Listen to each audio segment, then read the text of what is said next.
Bismillah,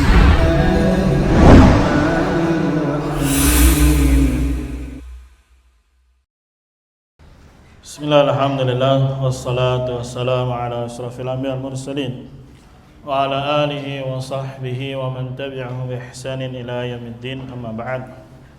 Khani fillah rahimani wa rahimakumullah. Kita lanjutkan kembali pembacaan kitab Fiqhul Asma'il Husna. Fikih atau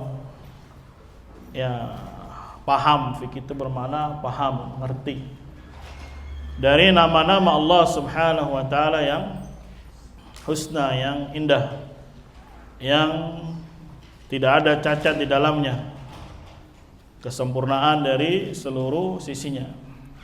Kita ambil nama berikutnya langsung 3. Yang pertama Al-Aliyu, Al-A'la, Al-Muta'ali. 3. Al-Aliyu, Al-A'la, dan apa? Al-Muta'ali. 3. Kalau kemarin 4. Al-Afu, Al-Ghafur, Al-Ghaffar, dan At-Tawwab. Sekarang Al-Aliyu, Al-A'la, Al-Muta'ali. Boleh dia namain anaknya Abdul Ali, Abdul A'la, Abdul Muta'ali. Karena itu semua termasuk nama-nama Allah Subhanahu wa ta'ala. Dalilnya yang pertama kita baca surat Al-Baqarah ayat 255. Wa huwal aliyyul azim, pada ayat kursi. Dan dialah Allah Subhanahu wa ta'ala yang Ali, maha tinggi, Al-Azim, yang maha agung, maha besar. Allah juga berfirman dalam surat Al-Hajj ayat 62. Wa annallaha huwal aliyyul kabir. Bahwasanya Allah Subhanahu wa ta'ala dialah Al-Ali yang maha tinggi, Al-Kabir yang maha besar.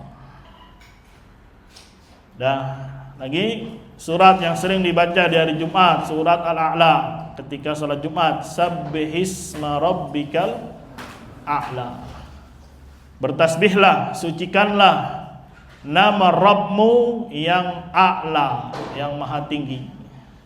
Jadi 3 nama ini semuanya sama artinya, yang maha apa? Tinggi. Gitu juga dalam surat Ar-Ra'd, surat atau Al-Lail dulu boleh. Illa btigha'a wajhi rabbikal a'la, kecuali mencari wajah Rabbnya yang a'la, itu Allah yang maha tinggi. Gitu juga dalam surat Ar-Ra'd ayat 9. Alimul ghaibi wasyahadatil kabirul muta'ali, yang maha mengetahui yang gaib dan juga yang nampak, yang maha besar lagi maha tinggi. Jadi ini 3 nama untuk Allah Subhanahu wa ta'ala, Al-Aliyu, Al-A'la, dan apa? Muta'ali. Ingat beda antara nama dengan sifat. Nama itu lebih sempit dari sisi harus datang dalilnya, baik dari Al-Quran maupun apa? Sunnah. Sedangkan sifat lebih luas, bisa diambil dari nama itu sendiri. Jadi di dalam nama bisa mengandung sifat. Beda, sifat tidak bisa ditarik jadi nama, tapi kalau nama bisa ditarik jadi apa? Sifat. Misalkan sifatnya Allah turun, yaitu turun ke langit dunia, terus kita kasih nama An-Nazil, nggak boleh, karena tidak ada nas di dalam Al-Quran maupun hadis nama Allah adalah apa? Nazil, nggak boleh. Allah punya sifat kalam, berbicara, nggak boleh kita namain Allah Al-Mutakallim. Kenapa? Karena tidak ada dalil dari Al-Quran maupun hadis nama Allah Mutakallim, nggak ada. Tapi kalau babnya pengkabaran, boleh saja Allah itu Mutakallim, bukan penamaan, tapi min bab pengkabaran, itu boleh. Bisa dipahami ya? Jadi sifat itu lebih luas, bisa diambil dari nama, bisa diambil dari kata kerja, bisa diambil dari berita langsung Allah kabarkan punya sifat A, B, dan seterusnya. maka dia ya sumber pengambilannya lebih banyak ketimbang nama. Nah, sekarang di dalam 3 nama ini pasti mengandung sifat. Ya, yaitu sifat apa? Ulu, sifat tinggi. Dan ulunya Allah ada 3. Ini harus dipahami pelajaran kita malam ini. Selain kita tahu nama Allah Al-Aliyyu, Al-A'la, Al-Muta'ali, maka pahami juga di dalamnya ada apa? Sifat. Yaitu sifat apa? Ulu. Apa ulu? Tinggi. Allah itu uluwu dzat, uluwul qadar, uluwu al-qahr. Yang pertama uluwu dzat, berarti zatnya Allah tinggi. Yang kedua uluwu al-qadri, kedudukan. Kedudukan Allah itu tinggi, besar, agung. Yang ketiga uluwul qahr. Qahr itu ya menundukkan, kemudian menguasai. Ya, Allah yang maha tinggi, tidak ada yang lepas dari kehendaknya Allah, dari ketetapan Allah subhanahu wa ta'ala secara kauniyah. Ya, kita bahas satu-satu. Yang pertama tadi ulu apa namanya? Ulu wudzat.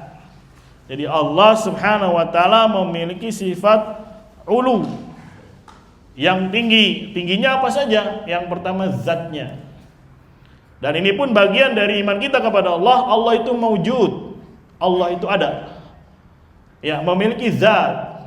Tapi kita tidak tahu, tidak paham bagaimana hakikat zatnya Allah subhanahu wa ta'ala, ya, sampai nanti itu menjadi kado terindah bagi para penduduk surga, melihat zatnya Allah subhanahu wa ta'ala. Jadi Allah itu bukan makna sebagaimana yang diklaim Allah ada, tapi tidak punya nama, tidak punya sifat, tidak bertempat. Ya. Jadinya apa dong? Gak ada sesuatu, tapi ada, gimana ceritanya? Ya, menunjukkan berarti Allah subhanahu wa ta'ala itu bukan zat. Ya, bisa dipahami ya? Kayak ini, buku, seperti ini zatnya. Ini buku, zatnya gimana? Ya begini. Itu namanya zat. Jadi zat itu kata umum, kata global, yang menunjukkan sesuatu memiliki apa? Zatnya. Kayak manusia, gimana zatnya? Ya dari ujung rambut sampai apa? Ujung kaki. Itu namanya zatnya insan. Zatnya apa? Manusia. Bahkan dulu belajar kimia ada zat. Ya, apa zat apa? Zat kalium, apa lagi? Zat natrium. Ada zatnya dia? Ada. Ya, kayak apa tuh kalsium zatnya? Zat besi kayak apa? Tahu, tanya Haryadi itu. Zat besi kayak apa? Hah? Apa kayak besi gitu? Hah? Katanya di makanan ada zat besi, berarti kita makan apa? Kan besi. Gimana ceritanya? Ya, ada zatnya dia. Mafhum? Ya, walaupun tidak kasat mata kita lihat, tentu dengan bantuan apa? Alat, tapi dia memiliki apa? Zat. Virus misalkan. Kayak kemarin virus corona, ada bentuknya dia? Ada, kayak apa kemarin bentuknya? Hah? Kayak apa men? Lupa jadinya tuh. Si corona kayak apa? Hah? Bulu babi. Hah?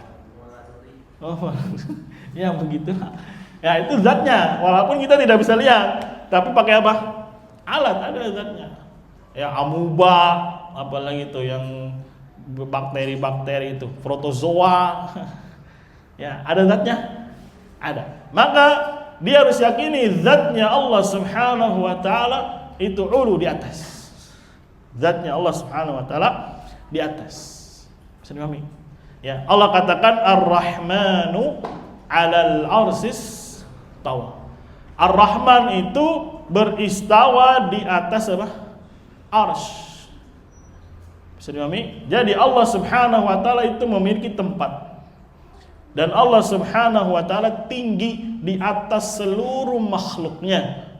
Tidak ada yang meliputi Allah subhanahu wa ta'ala sesuatu pun dari makhluknya. Dan Allah terpisah dari makhluk-makhluknya. Bisa dipahami nih, makna ulu zat. Berarti apa? Zatnya Allah subhanahu wa ta'ala itu apa? Tinggi. Menunjukkan Allah memiliki tempat. Pertama, Allah, ya, tidak diliputi oleh siapa? Makhluknya. Dan Allah Subhanahu wa taala terpisah dari makhluknya. Ada yang nangis, nggak apa? Ya belajar taklim ya. Pelan-pelan aja nih, ini soalnya anggapannya nanti baru nih buat kita semua nih. Taunya selama ini ya sudah Allah istawa di atas ars, selesai. Maka pahami dari kata atau kalimat Allah katakan Ar-Rahmanu 'alal arsy istawa. Bahkan di tempat yang lain bahkan Allah sebutkan 6, tsumma stawa 'alal arsy. Itu disebutkan 6 ayat. Kemudian Allah istawa di atas arsy. Ini menunjukkan Allah memiliki tempat. Dan jangan dipahami kalau Allah memiliki tempat berarti Allah diliputi oleh makhluk yang tidak. Allah Maha Besar, Allah Maha Agung. Tidak ada makhluk yang lebih besar dari Allah sehingga meliputi Allah Subhanahu wa taala. Ya, pendekatan pemahaman saja. Ya, kita ada di dalam apa nih? Masjid. Berarti di tempat. Ya, hanya saja kita manusia kecil diliputi oleh apa? Apa ini namanya? Tembok. Ya. Bisa dipahami ya? Nah, itu namanya diliputi. Sedangkan Allah memiliki tempat, di mana tempatnya? Di atas arsy, di atas arsy. Bisa dipahami? Dan tidak diliputi oleh apa? Makhluknya. Nggak usah dibayangin, karena akal kita nggak akan sanggup. Bagaimana berada di atas tapi tidak diliputi? Ya begitulah Allah SWT besar. Akal kita tidak mampu membayangkan bagaimana ya hakikatnya. Makanya salah satu makna ilah adalah tahayyar. Tahayyar itu bikin akal kita pusing, tidak sanggup memikirkan. Itu salah satu makna ilah.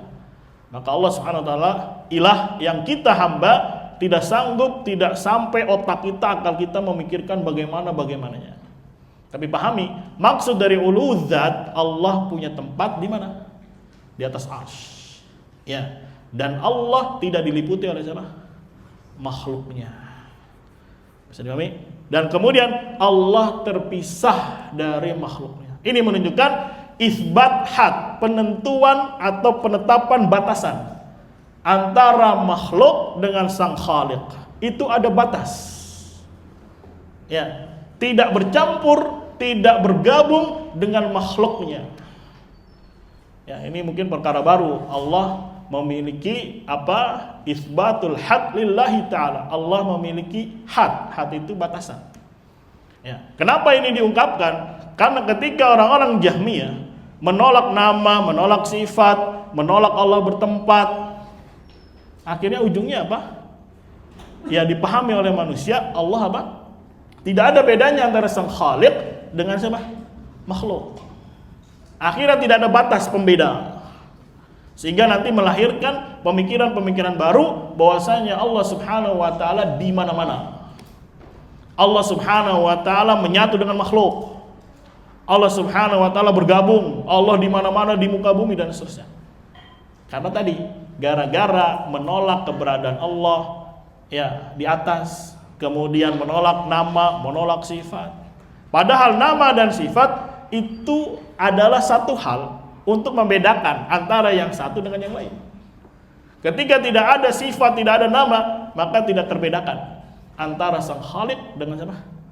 Makhluk. Berat atau berat ini pembahasan? Nah, misalkan hero begini mukanya, begini bentuknya, ya. Kemudian raga begini bentuknya. Bisa bedain mana hero mana raga? Bisa. Dari mana bedainnya? Nama satu, apalagi sifat. Dan ada batas antara dia.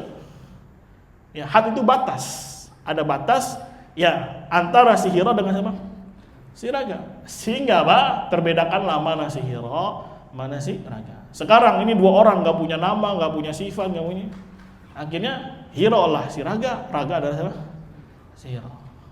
Ini pendapatnya Jahmiyah sehingga dikafirkan oleh para ulama. Akhirnya ulama angkat bicara antara sang khaliq dengan makhluk itu ada had, batasan. Yang tidak diketahui bagaimana batasannya itu kecuali oleh Allah Subhanahu wa taala. Tidak ada seorang pun yang tahu bagaimana maksud batasan antara sang khaliq dengan siapa? Makhluk. Tapi kita yakini, kita tetapkan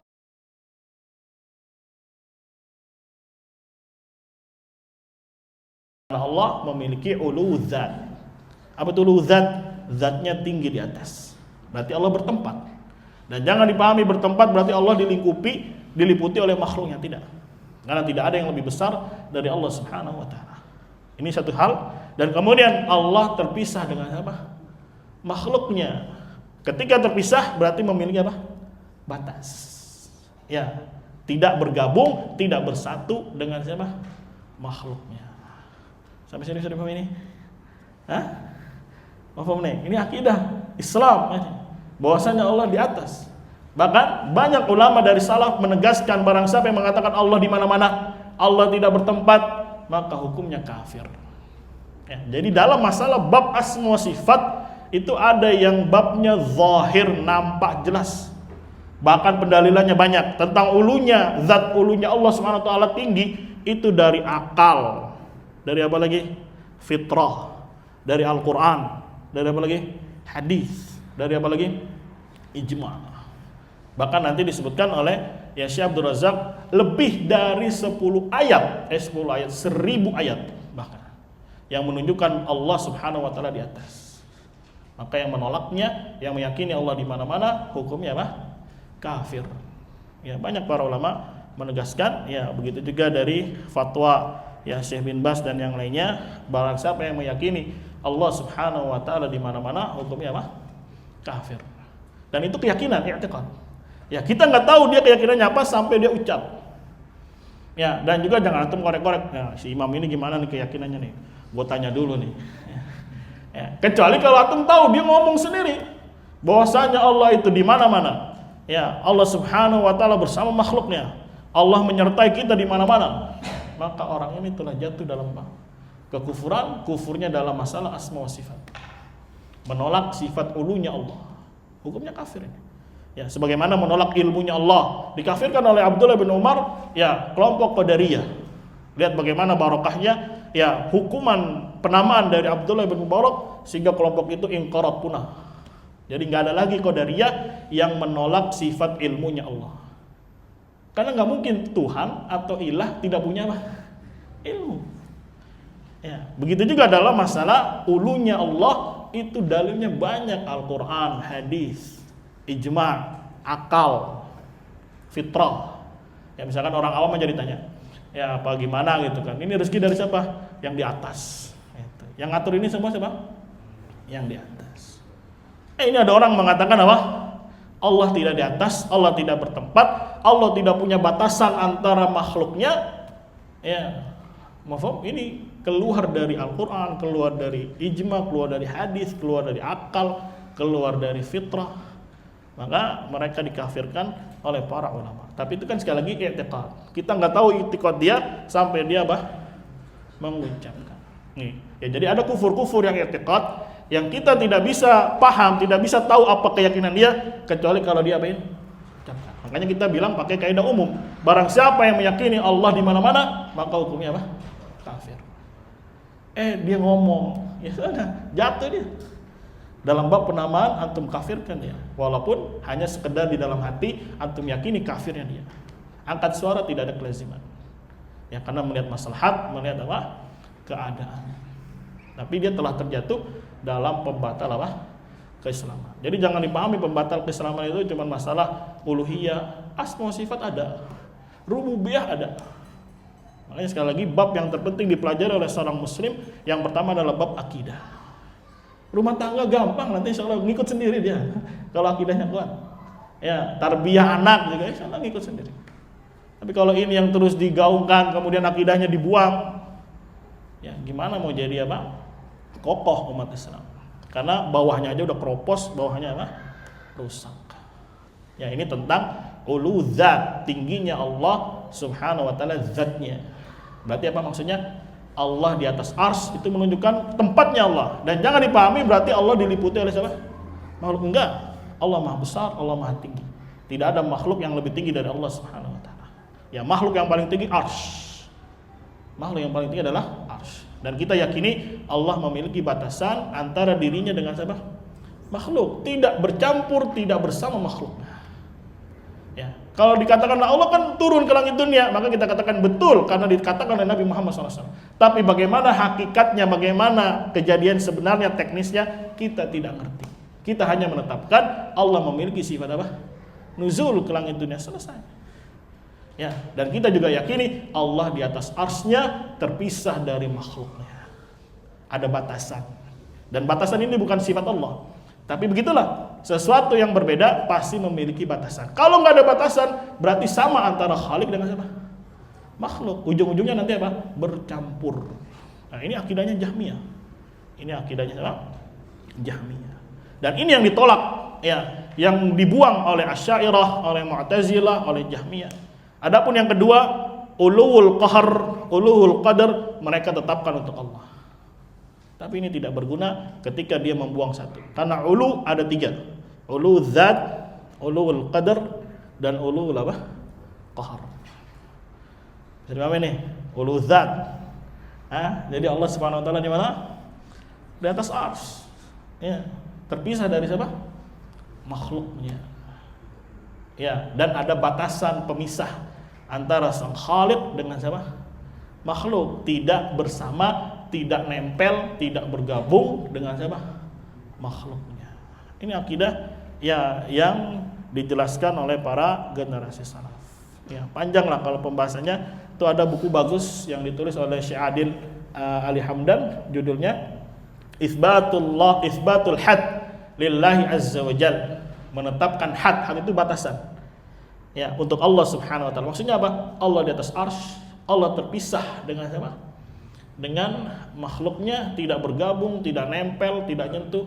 Ada batasan yang kita tidak tahu ya bagaimana batasannya itu kecuali kita oleh siapa? Allah Subhanahu wa taala. Paham sampai sini? Selama ini belajar ngajinya gimana nih? Tentang ulunya Allah Subhanahu wa taala. Selesai aja udah, Allah juga di atas arsy, selesai. Ya, jangan dulu. Ya, nanti ada juga yang bilang begitu tapi tidak menetapkan tempat untuk Allah. Tidak menetapkan had untuk Allah. Ujung-ujungnya apa nanti? Allah tidak ada bedanya dengan makhluk. Ya, sama aja kayak konsep iman. Iman itu 3, qaulun, i'tiqad, amal. Cukup sampai situ doang. Tapi turunannya enggak dikasih apa? Tahu. Akhirnya rusak nanti. Akhirnya apa? Rusak. Ya, sama aja kayak antum belajar sorok misalkan, fa'ala yaf'alu fa'lan, tapi enggak dikasih turunannya. Ya, padahal ada turunannya, fa'ala fa'alu, fa'alat fa'alata, dan seterusnya. Ya, jadi belajarnya harus utuh, belajarnya harus apa? Menyeluruh. Ini menunjukkan pembahasan akidah itu banyak atau sedikit? Banyak. Ya, bukan ya perkara-perkara yang harus selesai setahun, 2 tahun. Apalagi nggak pernah dikaji. Ya, ini terus ya tiap hari ya berisi dengan kajian-kajian apa? Akidah. Khonifillah rahimani rahimakumullah. Yang kedua namanya uluwu qadar. Qadar itu namanya kedudukan. Ya, apalagi ya kedudukan, apa bahasa Indonesianya qadar itu? Kemuliaan. Jadi kemuliaan Allah itu tinggi. Kedudukan Allah Subhanahu wa taala apa? Tinggi. Kenapa? Karena Allah memiliki sifat-sifat yang sempurna yang tidak ada dari makhluknya bisa menyerupainya, bisa menggapainya, enggak ada. Siapapun dia. Enggak ada. Nah, ini juga kandungan dari keyakinan kita akan rububiyahnya Allah Subhanahu wa taala dan juga dari asma wa sifat. Enggak ada dari makhluknya yang bisa menyamai dari kedudukan Allah karena dari sifat-sifat yang sempurna. Sudah ya, Allah yang mengatur alam semesta. Siapa yang ada dari makhluknya bisa? Enggak ada. Allah yang mematikan, Allah yang menghidupkan. Ini menunjukkan Allah tinggi kedudukannya, tinggi kehormatannya, tinggi apalagi kesempurnaannya.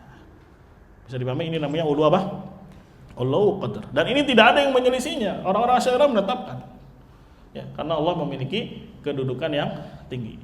Yang ketiga namanya ulu qahrin. Qahar itu menundukkan, mengalahkan. Jadi segala sesuatu yang ada di muka bumi, ya tidaklah orang bergerak, tidaklah diam kecuali Allah yang memberikan izin. Semuanya tunduk dengan ketetapan Allah Subhanahu wa ta'ala. Tidak ada yang keluar ya, misalkan orbit ini ya nyempal keluar sendiri, enggak ada. Semuanya tunduk dengan pengaturan Allah Subhanahu wa ta'ala. Mafhum? Ya, enggak ada yang di luar atau makhluk ini, mafhum? Ya bisa keluar dari kehendaknya Allah, enggak ada. Semuanya di bawah kehendaknya Allah, semuanya di bawah kekuasaan Allah Subhanahu wa ta'ala. Itu namanya uluwu qahrin. Ya misalkan kalau pendekatan pemahaman aja ya, ada seorang raja gitu, anak buahnya nggak ada yang berani ngelawan. Itu namanya ulu kohar.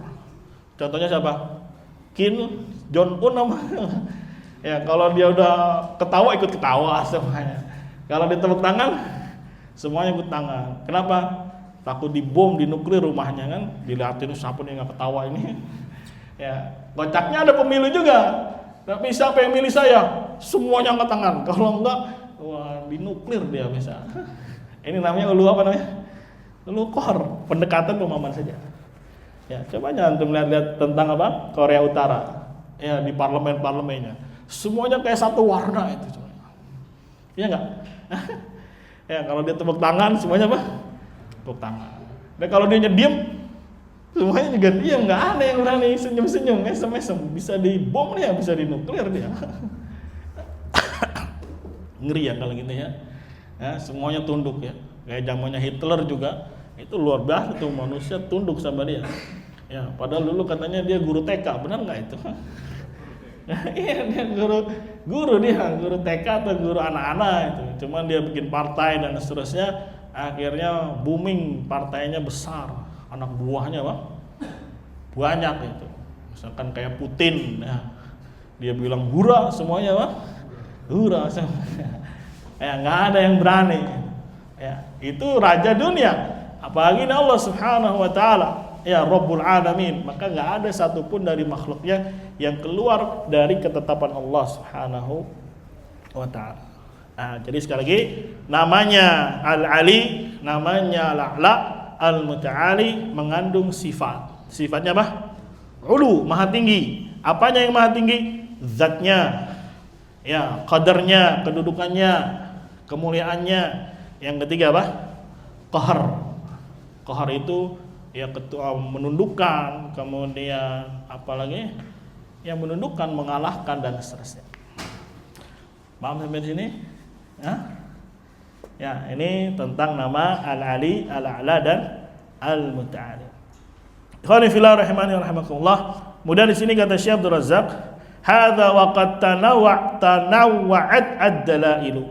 Ini sungguh telah bermacam-macam model pendalilan kata beliau. Dan begitu banyak bukti-bukti. Ya, tak terhitung akan ulunya Allah Subhanahu wa taala. Sampai di dalam Al-Quran sendiri lebih dari 1000 dalil yang menunjukkan Subhanahu wa ta'ala itu memiliki sifat ulu. Mafhum? Ya, contoh pendalilannya yang pertama, at-tasrih bil fauqiyah. Allah terang-terangan menyebutkan Allah di atas. Dalilnya surat Al-An'am ayat 18. Wa huwal qahiru fauqa ibadih. Dan Allah lah qahir yang maha menundukkan fauqa ibadih, di atas hamba-hambanya. Ini menunjukkan Allah bertempat. Tempatnya di mana? Di atas. Ya. Sudah ya. Karena ada yang mengaku Ahlussunnah tapi dia bilang Allah tidak bertempat, Allah tidak memiliki tempat. Allah memiliki tempat. Tapi jangan dipahami tempat ini meliputi Allah Subhanahu wa taala, tidak. Ya, karena Allah laisa kamitslihi syai' wa huwas samiul basir. Itu aja kaidahnya mudah. Ya, kaidahnya mudah. Karena apa yang Allah kabarkan ya sudah kita tetapkan, selesai. Karena Allah yang paling tahu tentang dirinya. Sedangkan kita tidak tahu apa-apa. Ya, banyak kok dari manusia kita ini, manusia banyak hal yang belum kita ketahui. Ya, yang nampak saja di depan mata kita belum ketahui. Apalagi yang tidak nampak buat kita. Ya, misalkan HP saja nih, ini kan nampak di depan mata kita. Bagaimana cara itu Bluetooth masuk itu? Ya, bagaimana kirim file PDF kitanya di sini nyampe ke Saudi. Ya kalau yang belajar mungkin tahu. Ya, tapi kalau misalnya dia nggak belajar, gimana caranya? Mikir juga sampai botak, nggak akan sampai. Beda kalau zaman dulu, namanya apa? Infrared ya. Kalau kirim data jangan disenggol-senggol, nanti apa? Batal lagi, deketin HP-nya. Lebih canggih lagi jadi apa? Bluetooth, ya walaupun agak jauh tapi masih. Sekarang lebih canggih lagi, pakai WhatsApp, pakai Telegram, semuanya. Ya, padahal kita bikin PDF-nya di sini bisa nyampe kemana-mana. Ya, mafhum. Udah azan, lanjut dikit ya. Yang kedua sisi pendalilannya at-tasrih bil uruj ilaihi subhanahu wa ta'ala. Allah terang-terangan menjelaskan bil uruj ilaihi. Uruj itu naik kepada Allah. Ya, kalau naik dari mana? Dari bawah ke mana? Ke atas. Ya, dalam surat As-Sajdah ayat kelima, yudabbirul amra minas sama'i ilal ardi thumma ya'ruju ilaihi. Dalil lagi minallahi dzil ma'arij ta'rujul malaikatu warruhu ilaih. Ta'ruju itu naik. Malaikat naik, begitu juga ruh naik kepada Allah. Begitu juga kisah perjalanan ruh, hadisnya Bara ibn Azib. Ya, dari bumi ruhnya dinaikkan ke menghadap Allah Subhanahu wa taala. Ini menunjukkan Allah di mana? Di atas. Ya, ketika Allah di atas berarti Allah memiliki apa? Tempat. Dan sekali lagi jangan dipahami berarti Allah diliputi oleh siapa? Makhluknya. Dan juga memiliki apa? Batas. Yang tidak ada yang mengetahui bagaimana batasannya itu kecuali Allah Subhanahu wa taala. Dan sekali lagi kenapa ini diungkapkan? Karena asal usulnya dari Jahmiyah yang menolak keberadaan Allah di atas. Akhirnya simpang siur meyakini Allah berarti di mana-mana, berarti Allah menyatu dengan sesuatu. Makanya salah menjelaskan, membantah pemikiran siapa? Jahmiyah. Ya, dan mengkafirkan orang yang mengatakan meyakini Allah berada di mana-mana. Ini jangan dianggap sepele. Ya. Bukan berarti itu mengkafirkan secara umum, tidak.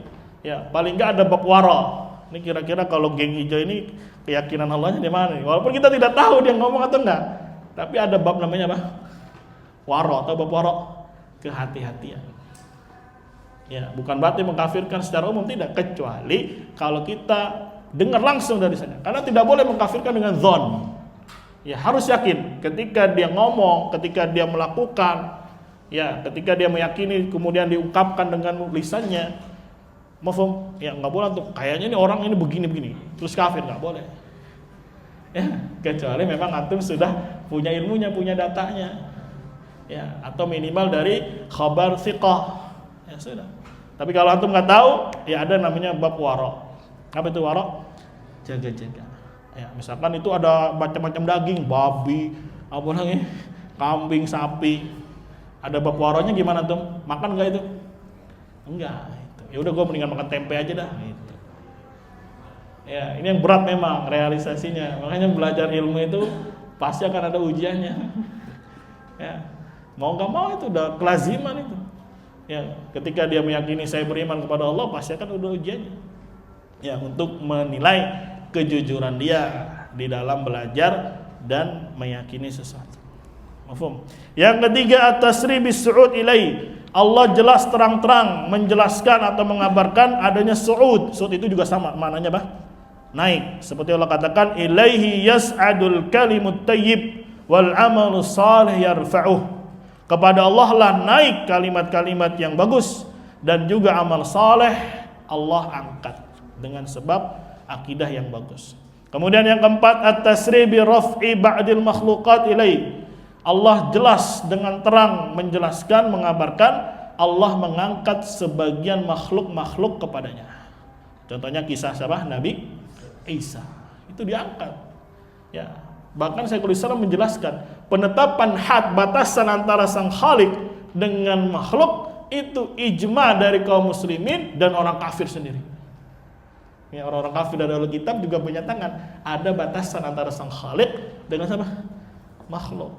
Makanya Jahmiyah ini lebih kufur dari orang-orang kafir itu sendiri. Ya, banyak baca, banyak belajar lagi tentang apa?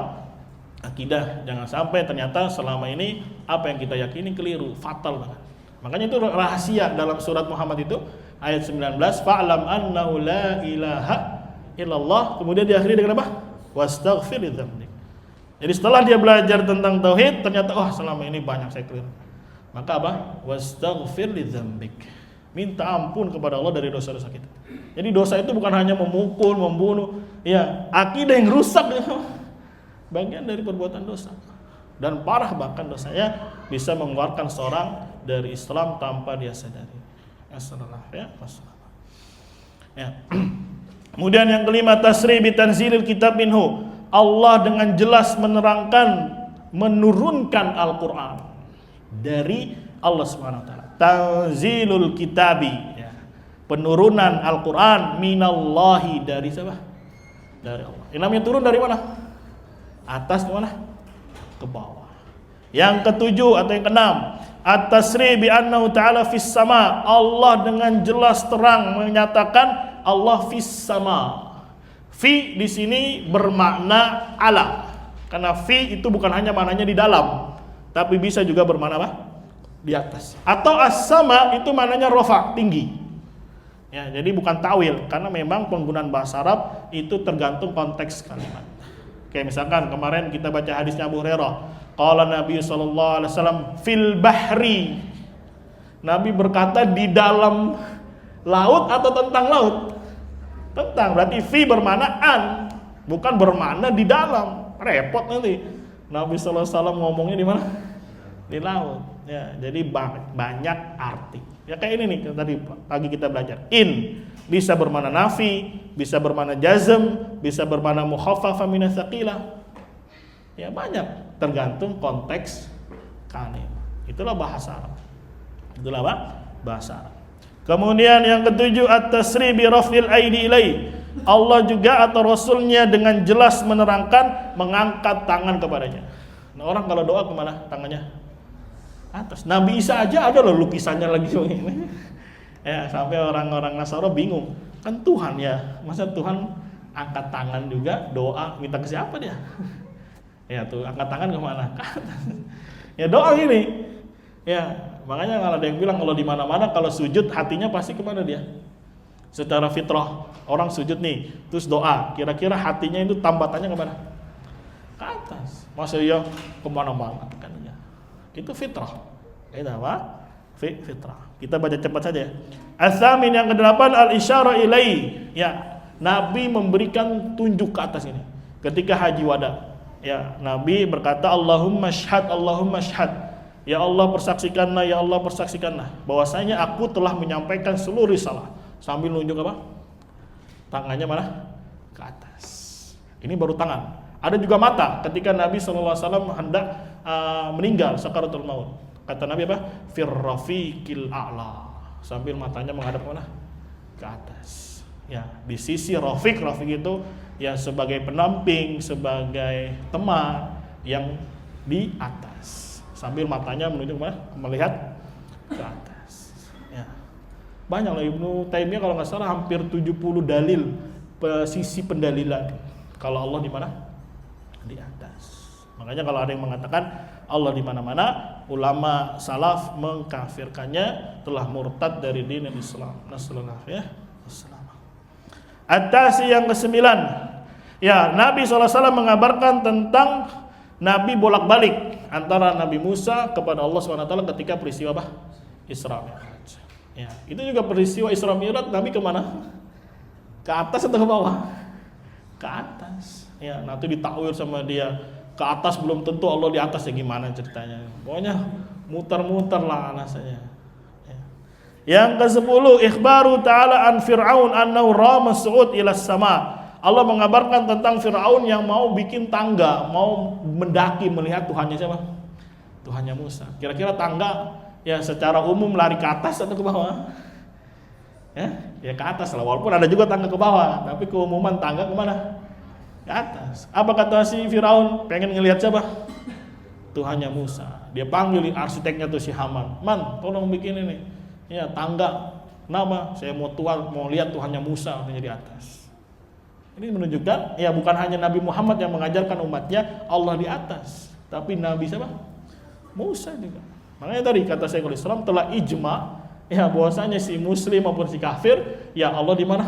Di atas dan memiliki batasan, nggak bercampur, tidak bergabung, tidak. Punya apa? Punya batasan. Ini akidah Islamiyah yang harus kita pahami. Kemudian berikutnya, ya apalagi di sini?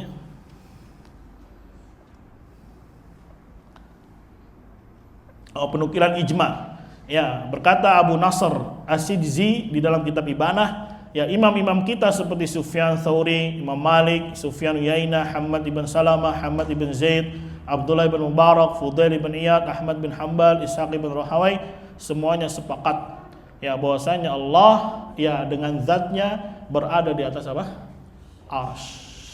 Ya, dan Allah Maha mengetahui ya, dan Allahnya zatnya di mana? Di atas arsy. Sepakat. Jadi ijma ya bahwasanya ada dalil apa? Ijma selain Al-Qur'an, kemudian hadis, kemudian apa? Ijma. Ya, ini masih bukunya kecil aja. Kalau kita buku baca Ibanah dan yang lainnya itu banyak penukilan-penukilan tentang perkara-perkara ini. Jadi apa aja dalilnya? Al-Qur'an, hadis, ijma, akal, apa lagi? Fitrah. Ada lagi terakhir, kias yang sahih juga bisa. Ya, kias yang sahih dari siapa? Manusia aja kalau dia punya sifat sempurna, kita angkat kedudukannya. Ya, kita taruh di atas. Ya, kira-kira kalau lomba nomor 1, nomor 2, nomor 3 lebih tinggi mana? Ya, angkat juara gitu. Ya, lebih tinggi mana? Nomor 1. Kias yang sahih, apalagi sang Khalik, Rabbul Alamin. Masa ditaruh di mana-mana? Ya, masa diyakini Allah bergabung dengan makhluknya. Ya ta'ala Allah amma yasifun.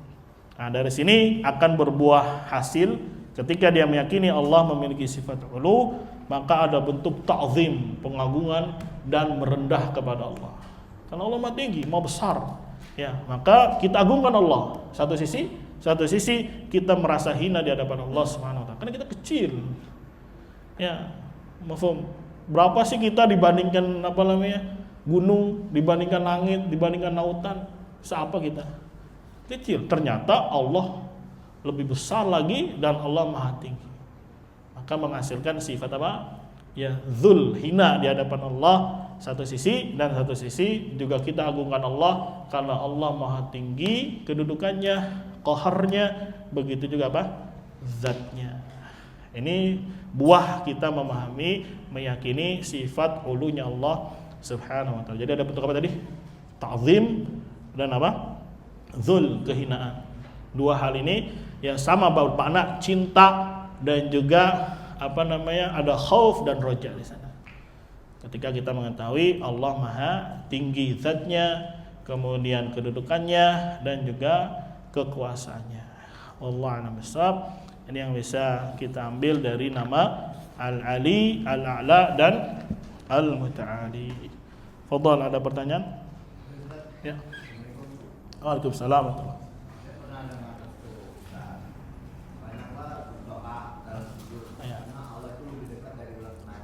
Nah, itu. Ya, sama kayak kemarin pertanyaannya udah sebenarnya. Enggak apa-apa.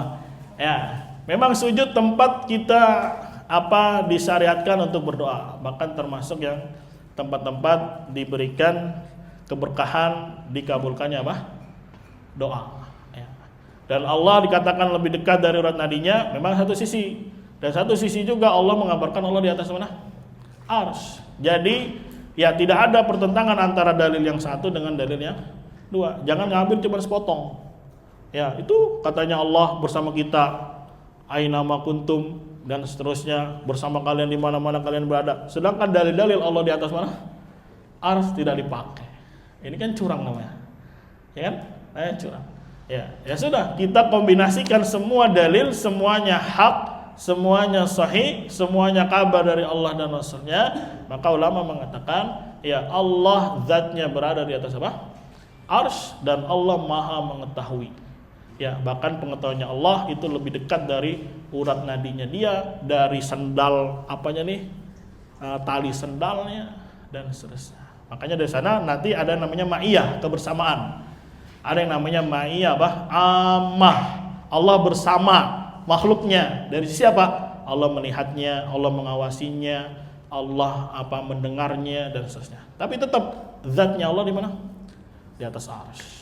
Ada lagi nama ma'iyah khassah, ma'iyah khusus. Allah bersama makhluknya tapi khusus dalam bentuk Allah menolong dia, Allah menjaga dia, Allah mengabulkan doanya. Itu namanya ma'iyah khassah. Tapi yang tadi namanya ma'iyah ammah, Allah bersama makhluknya. Dari sisi Allah mengetahui, melihatnya, mengawasinya, memantaunya. Tapi tetap zatnya Allah di mana? Arsy. Bahkan Syekhul Islam memberikan satu contoh. Ya, ada makhluk di kita di sini, dilihat sini oleh kita. Ya, dia jauh di atas tapi dekat. Contohnya apa? Bulan. Bulan di mana tempatnya? Di atas. Ya, tapi sama kita dekat atau jauh? Ayo, kita kemana dia kemana ikut kan? Ya lagi naik bis misalnya, lagi nengok ke kiri bulan, terus tidur dia, nengok lagi bulan lagi. Padahal dia aja di mana bulannya? Di atas. Tapi terasa dekat dengan apa? Dengan kita yang ada di mana? Di bumi. Dan apakah sekarang bulan sama kita nyatu nempel? Enggak. Berarti ada had. Ya, karena ini secara akal segala sesuatu ya pasti memiliki batasan. Nggak mungkin nggak memiliki batasan. Pasti memiliki apa? Batasan. Dan Allah disifati dengan syai. Ya dalilnya surat Al-An'am. Ayat keberapa itu? Qul ayyu syai'in akbaru syahada. Qulillah. Katakanlah sesuatu apa. Nah, Allah kabarkan sendiri tentang dirinya. Qul ayyu syai'in. Apa sesuatu yang paling besar persaksiannya? Allah jawab sendiri. Katakanlah Allah. Jadi sesuatu itu adalah Allah. Jadi Allah disifati dengan apa? Sesuatu. Mafhum? Seperti tadi zat, sesuatu itu kalimat umum. Nanti tinggal dilihat kemana arahnya. Ketika kepada Allah, ya udah sesuai dengan keagungan dan kebesaran Allah. Ketika diarahkan kepada makhluk, ya udah sesuai dengan kehinaan, kekurangan yang ada pada siapa? Makhluk. Ya. Mafhum? Jadi Allah itu syai'un, sesuatu. Ya kenapa? Ya Allah sendiri yang kabarkan. Coba cek Al-An'am ayat berapa itu? Hah? 19. Paling atas kayaknya. Ya, ayat 19. Cek aja nanti ayatnya. Kul ayyu syai'in akbaru syahada. Allah jawab sendiri. Kul lillah. Katakanlah itu milik Allah. Begitu. Ya, wallahu a'lam bishawab. Ada lagi yang lain? Ya. Apa? Semedi.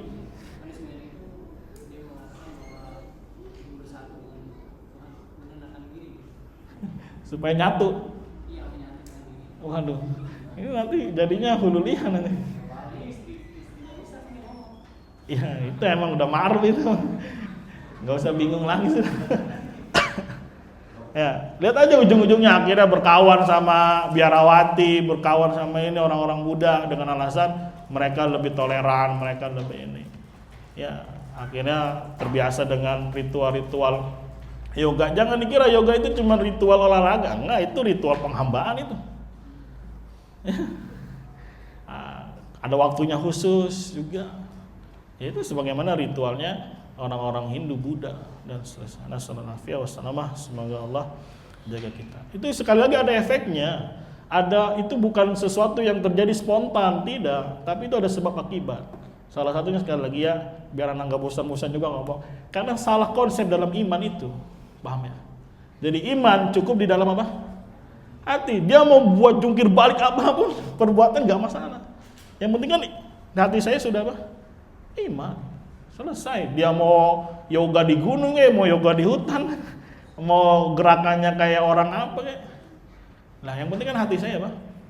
Iman kepada Allah. Rusak nggak? Rusak. Jadi jangan dikira ini perkara kecil. Bukan perkara apa? Ya sepele, tidak, ini perkara masalah keislaman seseorang, masalah ya iman seorang masih ada atau tidak. Ya, karena iman kan ada asal, ada kesempurnaan yang wajib, ada kesempurnaan yang mustahab. Ya, kalau kesempurnaan yang wajib itu bisa rusak dengan syirik kecil. Turun pangkat dia jadi asal iman. Nah, asal iman ini bisa rusak dengan apa? Syirik besar, kekufuran, keyakinan-keyakinan rusak. Itu rusak asal iman itu. Ya, nasallallahu ya. Maka jangan dianggap remeh pelajaran apa? Akidah. Tapi itu juga ada tuh buka pelajaran akidah tauhid. Ya ala pemahaman siapa dulu? Ya, mau saingan juga kayaknya, mau bikin talim juga kita butuh tauhid. Tapi pemahaman siapa juga? Ya, pasti nggak jauh-jauh. Pasti isinya tauhid semua. Padahal itu bagus kitab ditulis oleh Syekh Abdurrahman ibn Hasan. Ma'ruf, orang yang paling keras di dalam memperingati kesyirikan. Di buku-bukunya di Fathul Majid, ya bahkan dia punya kitab sendiri membantah Daud ibn Jirjis. Ya, tapi kalau dibaca sesuai dengan pemahamannya, ya takwil lagi isinya. Ya, jadi nggak ada bekasnya belajar tauhid. Nggak ada apa? Bekasnya belajar tauhid. Nasallallahu. Ada lagi atau cukup? Ya. Ada ini nggak larangan saling sentuh ya Tuhan yang maha pengasihnya yang berdoa gitu. pakai bahasa Indonesia. Tuhan gitu. Yang pastinya Ya, nah. Ya kalau babnya doa, nggak masalah dia pakai bahasa dia. Ya, mafhum? Ya sesuai dengan bahasa yang dia pakai dan tidak ada bentuk kejelekan di dalamnya. Karena lafaz Tuhan itu kan global. Ya, kecuali lafaz-lafaz kayak pangeran. Ada orang-orang Jawa atau orang Sunda bilangnya apa? Pangeran. Ada lagi apa? Hah? Gusti. Tapi kalau yang ya Tuhan yang Maha Penyayang itu masih lafaz-lafaz yang sifatnya umum. Tapi kalau ada lafaz-lafaz yang di situ ya tidak sesuai, misalkan pangeran diartikan ke ini apa? Raja. Jadi kalau mau aman ya gunakan dengan apa? Bahasa Arab. Makanya gampang aja sih, ya Rahman ya Rahim. Ya jangan kayak si KDM itu, ya rumah sakit aja mau diganti namanya. Ya udah orang begitu namanya mau diapain lagi? Katanya biar ada budaya Sundanya kelihatan. Tapi kalau rusak budayanya, ya mafhum. Ya boleh saja kalau tidak ada ya pelanggaran di situ ada sifat yang menjelekkan Allah itu atau nama yang menjelek-jelekan Allah Subhanahu wa taala. Makanya kan kalau misalkan belajar ini Ar-Rahman apa namanya? Artinya ya Maha Pengasih. Ya, boleh saja. Ya Allah, Engkau yang Maha Pengasih. Ya Allah, Engkau yang Maha Tinggi. Boleh. Ya, silakan. Karena bab doa itu lebih luas. Allah a'lam. Ada lagi yang lain? Ya, Pak. Ya. Adanya seperti tadi pemimpin Kolut kemudian pemimpin itu merupakan kehendak Allah ataukah dia itu adanya itu semacam aturan dari Allah? Semua